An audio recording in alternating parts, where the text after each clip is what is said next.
आज हम फिजिक्स का फर्स्ट चैप्टर स्टार्ट कर रहे हैं जो कि है रोटेशनल मोशन। तो आपके 12th बोर्ड में रोटेशन मोशन में सर्कुलर मोशन को भी इन्वॉल्व किया हुआ है। पहले कुछ सर्कुलर मोशन का पार्ट है, फिर आफ्टर उसके बाद रोटेशनल मोशन स्टार्ट हुआ है। तो उसी के रिगार्डिंग हम आपका सर्कुलर मोशन पहले कवर करेंगे, फिर हम क्या करेंगे आपका रोटेशन स्टार्ट करते हैं। सबसे पहले सर्कुलर मोशन क्या होता है? एक ऐसा मोशन जो कहाँ पे अकर हो रही हो, सर्कल पे हो रही होगी। तो क्या बोलोगे? If a body move on circular path known as या तो is known as circular motion. इसे हम क्या कहते हैं? सर्कुलर मोशन आप कहते हो। सिंपल सी बात है, इस सर्कुलर मोशन की रिक्वायरमेंट क्यों आई, तो इसे देखते हैं ऐसा क्यों रिक्वायरमेंट इसका आ चुका था। सबसे पहली बात, यदि ये कोई सर्कल है जिसका ओरिजिन O है एंड रेडियस R है, एंड इस पार्ट पर A पार्ट पर कोई पार्टिकल है जो कि इस पर मूव कर रहा है, ये A पर है, यहाँ पर है, फिर भी यहाँ पे आ रहा है। यदि ये यहाँ पे आ रहा है तो जो रेडियस है, इसकी जो रेडियस है यहाँ पे इस वेक्टर को काम करती है, तो इस रेडियस को हम पोजीशन वेक्टर भी कहते हैं। तो मेनली भी क्या हो रहा है कि A से B पे जा रहा है, एंड B पे यदि पार्टिकल यहाँ पे आएगा तो फिर ये यहाँ पे जाएगा। मतलब कि जो पार्टिकल्स है उसकी पोजीशन ये रेडियस द्वारा दिखाई जाती है, इसलिए हम इसी रेडियस को पोजीशन वेक्टर भी कहते हैं। ठीक है। दूसरी बात, आप एक चीज़ ज़रा फील करो, इस डायग्राम से आप समझो कि यदि यहाँ पे कोई पार्टिकल है जिसकी कुछ वेलोसिटी v है, ये पार्टिकल कुछ देर बाद, कुछ समय के बाद, कुछ टाइम के बाद यहाँ पे पहुँच जाता है, तो इसे मैं ज़रा एनालिसिस करूँ कि यदि मैं यहाँ पे बैठा हूँ तो मैं इसे ऐसे दिख रहा हूँ, यदि मैं यहाँ पे हूँ तो मैं यहाँ पे ऐसे दिख रहा हूँ। तो ध्यान से आप देखो, ये यहाँ पार्टिकल है, ये यहाँ से लेकर यहाँ तक जिसका डिस्टेंस कवर करेगा, तो इसका डिस्टेंस तो सेम रहेगा। यहाँ से मैं यदि यहाँ से दिख रहा हूँ तो जो एंगल बन रहा है वो θ1 होगा, और यदि मैं यहाँ से दिख रहा हूँ तो एंगल जो बनेगा वो θ2 होगा। बट चाहे मैं यहाँ से होके देखूँ तो भी इसका डिस्टेंस सेम है, इसे लगने वाला टाइम यहाँ से यहाँ तक सेम रहेगा। चाहे मैं यहाँ से बैठ के देखूँ तो भी इसे लगने वाला डिस्टेंस क्या है, सेम रहेगा, और टाइम भी सेम रहेगा। मतलब हो क्या रहा है, डिस्टेंस टाइम तो अभी भी सेम है, जो पार्टिकल मूव कर रहा है डिस्टेंस टाइम तो अभी भी सेम है। जैसे आप पहले करते थे काइनेमेटिक्स में, जो पहले आप लीनियर मोशन को देखते थे, एक पार्टिकल गाड़ी चल रही थी स्ट्रेट पे, वहाँ पे उसका स्पीड वेलोसिटी आप निकालते थे, वहाँ पे इसका डिस्टेंस क्या था, डिस्प्लेसमेंट क्या हुआ था, स्पीड इनटू टाइम था ना। यहाँ पर अभी यहाँ पर चेंज क्या हो रहा है, यहाँ पे चेंज इसलिए हो रहा है क्योंकि ये एंगल यहाँ पे इन्वॉल्व हो रहा है। देखो यहाँ पे क्या डिस्टेंस और टाइम सबका सेम है, बट जो θ है θ1 इज ग्रेटर देन θ2, ये एंगल यहाँ पे क्या हो रही है, चेंज हो जा रही है। यहाँ से यहाँ पे देखा जाती है, ये A पार्टिकल यहाँ पर है, यहाँ से ये यहाँ पे ज़्यादा है तो ये एंगल है। मैं अभी चेंज करता हूँ, चलिए ये एंगल मैं यहाँ पर देता हूँ। अब देखो ये जो एंगल होगा इससे तो छोटा ही होगा एंगल, वहाँ तो मैं θ/2। अभी भी ये डिस्टेंस तो सेम है, बट एंगल में क्या आ रही है, वेरिएशन आ रही है। जब एंगल में वेरिएशन आती है तो उसमें हम नए टर्म को जनरेट करते हैं, और जब नया टर्म जनरेट करोगे तो क्या करोगे आप, पहले क्या था, पहले था डिस्प्लेसमेंट। तो अब क्या हो जाएगा कि एंगल के आने की वजह से हो जाएगा एंगुलर डिस्प्लेसमेंट। एंगुलर डिस्प्लेसमेंट हम थीटा दिखाते हैं, और ऐसे ही फिर क्या आएगा, वेलोसिटी भी आएगी, तो होगी एंगुलर वेलोसिटी, इसे हम लोग ओमेगा से दिखाते हैं। ऐसे ही फिर एक्सेलरेशन भी आएगा, तो होगा वो क्या, एंगुलर एक्सेलरेशन, इसे हम लोग अल्फ़ा से शो करते हैं। तो आइए नए टर्म को स्टडी करते हैं कि कैसी टर्म्स होंगे, कैसे इसे रेक्टिफाई करोगे। ठीक है, चलो फर्स्ट क्या करते हैं, एंगुलर डिस्प्लेसमेंट। फर्स्ट आपका है एंगुलर डिस्प्लेसमेंट। एंगुलर डिस्प्लेसमेंट को हम डिनोट करते हैं थीटा से। मान लीजिए एक सर्कुलर पार्ट है, इसकी ओरिजिन क्या है, इसकी ओरिजिन O है, रेडियस R है, एक पार्टिकल यहाँ पे बैठा हुआ है जिसका नेम A है, एंड वो ट्रेवल करता है इस पार्ट पर, इस पोजीशन B पे पहुँचता है। ये रेडियस वेक्टर है। उसके कुछ टाइम, जब टाइम 0 था तो वो A पे था, कुछ टाइम के बाद वो कहाँ पहुँचता है, B पे पहुँचता है। तो उसके द्वारा कवर की गई डिस्टेंस को हम क्या कहते हैं, आर्क कहते हो आप। तो ये आर्क क्या होता है, पहले भी जानते थे, ये थीटा। तो एस आप जानते हो क्या होता है, R इंटू थीटा। एस क्या होता है, R इंटू थीटा, जहाँ पे एस क्या है, डिस्टेंस है पहले का, लीनियर डिस्टेंस आप कहते हो। R यहाँ पे इसकी रेडियस है, और थीटा क्या है, यहाँ पे आपका एंगुलर डिस्प्लेसमेंट कहलाएगा। ये क्या होता है, एंगुलर डिस्प्लेसमेंट कहते हैं इसको। ठीक है, ओके। अब मुझे एक चीज़ बताओ, जो ये एंगुलर डिस्प्लेसमेंट थीटा को आप कह रहे हो, थीटा ये क्या हो सकता है, एंगुलर डिस्प्लेसमेंट थीटा मतलब होगा कि जो यहाँ पे, अच्छा देखो नंबर ऑफ रोटेशन कितना हो सकता है, इसमें रोटेशन करूँगा तो थीटा कितना वेरी करेगा, थीटा हो सकता है 2π, कितना होगा 2π, क्योंकि कितना भी हो सके 0 0 2 कितना होगा 2π ही जा सकता है ना, 360 एंगल बना सकता है।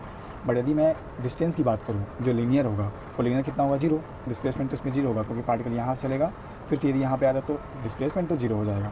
लेकिन एंगुलर डिस्प्लेसमेंट जीरो होगा ये ज़रूरी नहीं है, क्योंकि एंगुलर डिस्प्लेसमेंट क्या होता है, एंगल पे आता है ना, और एंगल कितना होता है 2π।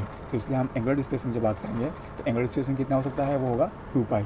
मान लो ये हमने एक की बात करी, मान लो अभी कितना 2 रिवॉल्यूशन करें, 2 बार टर्न करें, एक बार ऐसे घूम के और फिर एक बार टर्न करें, तो यहाँ पे नंबर रोटेशन कितना होगा 2।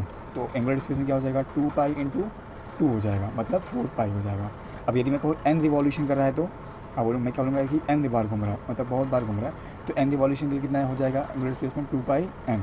इसलिए यहाँ पे थीटा दैट इज इक्वल कितना होता है 2πn। ये एक फॉर्मूला से जनरेट होता है। नेक्स्ट देखते हैं what is the angular velocity. चलिए नेक्स्ट है आपका एंगुलर वेलोसिटी, जिसको हम ओमेगा से डिनोट करते हैं। अब एंगुलर वेलोसिटी क्या होती है, इसे आप कहोगे the rate of change of angular, the rate of change of angular displacement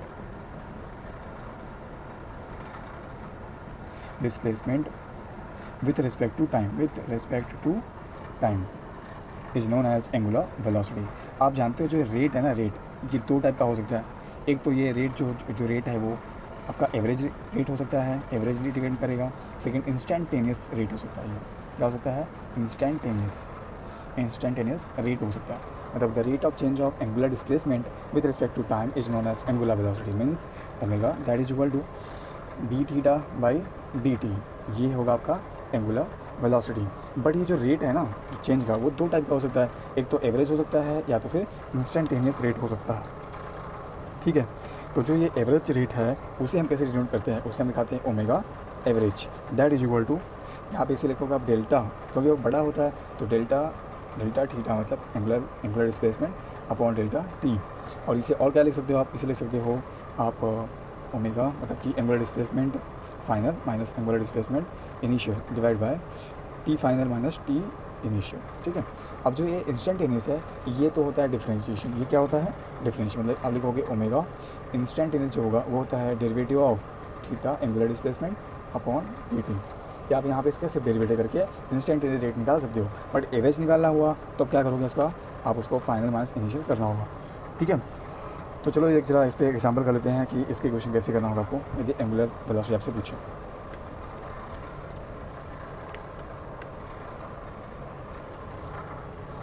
okay, आपसे पूछा जाए कि थीटा है जो कि कितना दिया आपको t² + 1 देख रखा होगा। ठीक है, और आपसे यहाँ पे क्या बोलेगा कि t = 2 सेकेंड में आपसे फाइंड करिए। यहाँ पे आपको इसको फाइंड क्या करना है, इंस्टेंटेनियस ओमेगा फाइंड करना है। मतलब ओमेगा किसे चाहिए, एंगुलर वेलोसिटी आपको चाहिए इंस्टेंटेनियस पोजीशन पे चाहिए। तो नॉर्मल जानते हो आप कि जो ओमेगा है इंस्टेंटेनियस के लिए क्या होता है, सीधा derivative D of angular displacement का। तो एंगुलर डिस्प्लेसमेंट कितना दिया है t² + 1, तो डेरिवेटिव कर दो। तो t² + 1 का d/d थीटा कितना हो जाएगा, d/dt। तो ये कहीं ना कहीं t² कितना होता है 2t + 1 तो 0 हो जाएगा, तो कितना यहाँ पे 2t। किस पर पूछा है, टाइम कितना दिया है 2 सेकेंड, तो 2 × 2 that is equal to 4। Omega की यूनिट क्या होती है ये रेडियन पर सेकंड का स्क्वायर। तो ओमेगा कितना मिला आपको, 4 रेडियन पर सेकंड का स्क्वायर। ये तो आपने क्या निकाला, इंस्टेंटेनियस एंगुलर वेलोसिटी आपने निकाल लिया। यदि आपसे क्या दे एवरेज पूछ ले तो आप क्या करेंगे, यदि आपसे एवरेज पूछेगा तो omega average that is equal to पूछता है कि t = 1 सेकेंड से लेकर के t = 2 सेकेंड के बीच में आपको बताना है। ठीक है, तो यहाँ पे डायरेक्टली आपको ओमेगा मतलब एंगुलर वेलोसिटी दिया है आपको, वो आपको दे सकता है कि t² + 1, तो ये आपको क्यों है ना। तो सबसे पहले आप क्या लिखोगे, omega average that is equal to क्या होता है, यहाँ पे angular displacement final minus angular displacement initial divide by time, मतलब t2 - t1 इसे आप कर लो। तो फाइनल में क्या रहेगा 2 एंड इनिशियल में क्या रहेगा फर्स्ट वन। तो अब लोग यहाँ पे थीटा कितना है 2 पे माइनस थीटा किस पे 1 पे डिवाइड बाई 2 - 1। 2 पे रखिए, q की वैल्यू को 2 पे रखो तो होगा ये क्या हो जाएगा, यहाँ पे हमने 2 t की जगह पे 2 रखा +1 माइनस रखा 1 रख देने के बाद 1² + 1। इस t की जगह पे आप जिस 2 की वैल्यू रखें and 2 - 1 that is equal to 1। तो इसे सॉल्व करोगे तो 2 का स्क्वायर 4 + 1 5 -1 का स्क्वायर 1 + 1 2 तो 5 माइनस 2 डिवाइड बाई 1, तो 5 माइनस 2 होगा कितना 4/1 इज़ द आंसर 4। तो हो जाएगा 4 रेडियन पर सेकेंड का स्क्वायर। ये आप यहाँ से एवरेज एंगुलर वेलोसिटी भी निकाल सकते हो। नेक्स्ट आपका क्या रहना चाहिए था, एंगुलर एक्सेलरेशन।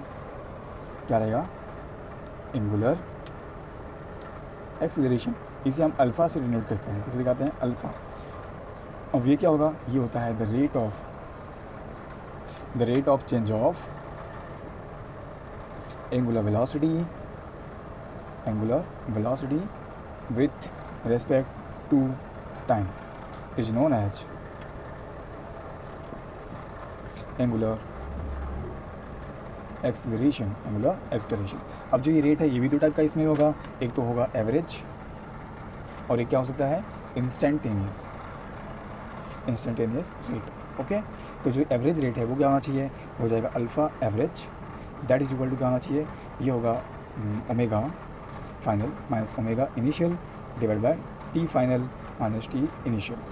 ओके, हमारा जो इंस्टेंटेनियस है ये क्या होना चाहिए, ये हो जाएगा आपका alpha instantaneous that is equal to T by D T, किसका, ओमेगा का। ठीक है, इसे एक टर्म और भी लिख सकते हो, क्या लिख सकते हो, omega D theta D omega by D theta. एक और इसे एक और चीज़ लिख सकते हैं, हम क्या लिख सकते हैं, D theta D square theta upon D T का स्क्वायर। ये 3 टर्म इसे हम लोग आइडेंटिफाई कर सकते हैं। ठीक है, तो चलो इस पर किसके बेस पे भी एक क्वेश्चन कर लेते हैं। ओके, तो एक क्वेश्चन आप लिखो यहाँ पे। आपको ओमेगा देख रखा हुआ है T square plus 2t plus 1। यहाँ पे आपसे पूछा है कि आप इंस्टेंटेनियस बताइए, तो इंस्टेंटेनियस मतलब क्या होता है, डेरिवेटिव। इंस्टेंट क्या करना है, उसका को डेरिवेटिव करना है। और यदि एवरेज पूछेगा तो क्या करोगे आप, उसे पहले फाइनल और इनिशियल टर्म फाइंड करना है। तो देखिए अभी इंस्टेंटेनियस पूछा है तो आपको बोलेगा at t equal to 2 second पर आपको बताना है, कितने पे, t इक्वल टू 2 सेकेंड में फाइंड करना है। सब सिंपल सी बात है, अल्फ़ा निकालना है तो क्या करोगे आप, alpha instantaneous that is equal to derivative of omega. तो कितना दिया आपको, T square plus 2t plus 1 है ना, तो इसका डेरिवेटिव करो कितना होगा, 2t प्लस 2 प्लस 0, कितना आ रहा है 2t प्लस 2, ये मिला। बट टाइम क्या दिया आपको, 2 सेकेंड दिया है ना, पुट कर दीजिए 2 into 2 plus 2 that is equal to 4 plus 2 6 radian per second का स्क्वायर। ये आपको क्या मिल जाएगा, ये आपको अल्फ़ा इंस्टेंटेनियस आपको यहाँ पे मिल जाएगा। बट नेक्स्ट क्वेश्चन एक और एवरेज का कर लेते हैं। मान लीजिए आपसे एवरेज पूछता है, क्या पूछता है आपसे, एवरेज। यहाँ पे आपको ओमेगा गिवन है, ओमेगा दिया है आपको T square plus 2t plus 1। ठीक है, आपसे पूछता है कि यहाँ पे आपको फाइंड करना है अल्फ़ा एवरेज। क्या फाइंड करना है, alpha average that is equal to question mark. Time देके रखा हुआ आपको 1 सेकेंड से लेकर के कितना सेकेंड, 3 सेकेंड तक देके रखा है। ठीक है, अब यहाँ पे आपको अल्फ़ा एवरेज फाइंड करना है। तो सिंपल सी बात है कि अल्फ़ा एवरेज दैट इज क्या होता है, omega final minus omega initial divide by time final minus time initial. चलिए ओमेगा फाइनल कहाँ पे होगा, 3 सेकेंड पे होगा, तो omega eight 3 minus omega eight 1 divide by 3 minus 1। अब 3 में ओमेगा की वैल्यू पुटअप करिए, 3 हर टी में पुट कर दीजिए, तब को देखिएगा 3 का स्क्वायर, तब लिखोगे 3 का स्क्वायर प्लस 2 इंटू 3 प्लस 1, ये हो गया ओमेगा 3 का वैल्यू माइनस। अब ओमेगा 1 की वैल्यू पुट करिए, तो 1 का स्क्वायर प्लस 2 इंटू 1 मतलब 2 हो जाएगा प्लस 1 डिवाइड बाय 3 माइनस 1 कितना होता है, 2 होता है। अब इसको सॉल्व कर लीजिए, कितना हो रहा है अल्फ़ा एवरेज, 3 का स्क्वायर 9 प्लस 3 2 जा 6 प्लस 1 माइनस 1 का स्क्वायर 1 2 प्लस 1 3 प्लस कितना हो रहा है 4, 1 का square 1 2 plus 3, okay divide by कितना हो रहा है 2। अब देखो 9 प्लस 1 6 कितना होगा 15, 15 1 16, 16 में 4 का कितना आएगा, 16 में से 4 का 12 डिवाइड बाई 2 कितना आ गया ये 6 क्या हो जाएगा रेडियन पर सेकेंड का स्क्वायर। तो ऐसे आप क्वेश्चन को सॉल्व कर सकते हो। एंड एक टर्म छूट चुका है उसे हम भी कॉल कर लेते हैं कि आपने अभी जो एंगुलर डिस्प्लेसमेंट था उसका आपने मैग्नीट्यूड निकालना देख लिया, आपने मैग्नीट्यूड निकालना देखा, और उसका डायरेक्शन निकालना अभी तक नहीं सीखा आपने, तो उसका डायरेक्शन कैसे निकालते हो, एंगुलर जो डिस्प्लेसमेंट है इसे हम थीटा कहते हैं, इसका डायरेक्शन निकालने का हम यूज करते हैं राइट हैंड थंब रूल। क्या यूज करते हो, राइट हैंड थंब रूल। तो राइट हैंड थंब रूल क्या कहता है कि जब भी कोई पार्टिकल जिसका ओरिजिन ओ है, रेडियस आर है, पार्टिकल ए बैठा हुआ है, एंड यदि वो ट्रेवल करता है कुछ लेंथ जो कि बी पे है, तो पोजीशन वेक्टर से उसे डिनोट कर सकते हो। क्या कर सकते हो, डिनोट कर सकते हो। ये जो लेंथ आया हुआ है क्या होगा, एस है, और एस क्या होता है आप जानते हो, आर इंटू थीटा होता है। ओके, इसका जो थीटा है ना, जो थीटा है इसका डायरेक्शन निकालना है, क्या निकालना है डायरेक्शन। तो डायरेक्शन कैसे निकालते हो आप, इसे निकालते हो राइट हैंड थंब रूल। इसे राइट हैंड थंब रूल। मतलब क्या कहना है कि जो भी नोटेशन है, जो भी सेंस ऑफ रोटेशन है, यदि कोई भी particle sense of rotation anti clockwise कर रहा है, कैसे कर रहा है, एंटी क्लॉकवाइज कर रहा है, तो अपने राइट हैंड को उसी सेंस ऑफ रोटेशन में यदि मूव करते हो, यदि उसे मूव करते हो, तो अंगूठा जो है ना, आपका जो थंब है, थंब की जो डायरेक्शन होगी वही किसकी डायरेक्शन होगी, एंगुलर डिस्प्लेसमेंट की डायरेक्शन होगी। मान लीजिए अभी ये घुमा के देखते हैं, ये एंटी क्लॉकवाइज घूम रहा है, यदि एंटी क्लॉकवाइज अपने हैंड को घुमाते हो तो अंगूठे की डायरेक्शन कहाँ पर है, अपवर्ड है। और हम लोग वेक्टर में अपवर्ड को हम कैसे दिखाते हैं, डॉट से। किससे दिखाते हो, डॉट से। और डाउनवर्ड किससे दिखाते हो आप, क्रॉस से। इसे आप याद रखें। समझिए यदि कोई एरो है, यदि आपके पास आपके साइड आ रही है, आपके ऊपर की तरफ आ रही है तो आपको डॉट ही दिखाई देगा ना, और यदि वो नीचे की तरफ जा रही है तो कैसा दिखाई देगा आपको, उसका ये टेल दिखाई देगा, और टेल कैसा है, क्रॉस। तो इसे हम लोग अपवर्ड कहते हैं, इसे हम कहते हैं डाउनवर्ड। समझ में आया कैसे समझो राइट हैंड थंब रूल क्या होता है। आपको क्या करना है, जो भी सेंस ऑफ रोटेशन होगा किसी पार्टिकल का, यदि पार्टिकल इस डायरेक्शन में मूव कर रहा है, दैट इज एंटी क्लॉकवाइज, यदि वो एंटी क्लॉकवाइज मूव कर रहा है तो अपने हैंड को आप उसी सेंस ऑफ रोटेशन में घुमाइए। यदि सेंस ऑफ रोटेशन घुमाते हैं तो जो थंब का डायरेक्शन होगा वही क्या होगा, एंगुलर, मतलब एंगुलर डिस्प्लेसमेंट का डायरेक्शन होगा। ठीक है। अब यदि ये उल्टा हो जाए तो, यदि रोटेशन कुछ ऐसी हो जाए तो क्या करो, तो घुमाइए। अभी ऐसे घुमाएंगे आप तो अभी डाउन, जो थंब है वो किसका डायरेक्शन कहाँ पर, नीचे की तरफ, मतलब डाउनवर्ड है। तो आप इसको याद कर सकते हैं ऐसे कि यदि एंटी क्लॉकवाइज घूम रहा है तो वहाँ पे क्या हो जाएगा, वो अपवर्ड आएगा। क्या हो जाएगा, अपवर्ड। यदि क्लॉकवाइज घूम रहा है तो क्या हो जाएगा, वो डाउनवर्ड आएगा। और जो डाउनवर्ड, ठीक है। और जो डायरेक्शन एंगुलर डिस्प्लेसमेंट के लिए होता है वही डायरेक्शन किसका होगा, ओमेगा का भी होता है। एक्सेलरेशन डिपेंड करता है स्पीड पर। यदि स्पीड बढ़ रही है तो वो भी उसी डायरेक्शन में होगा, स्पीड घट रही है तो वो किस डायरेक्शन में रहता है, अपोजिट डायरेक्शन में मूव करता है। ठीक है। तो नेक्स्ट चैप्टर में हम लोग, नेक्स्ट पार्ट में हम लोग uniform circular motions and some relation को सॉल्व करेंगे। Okay, thank you.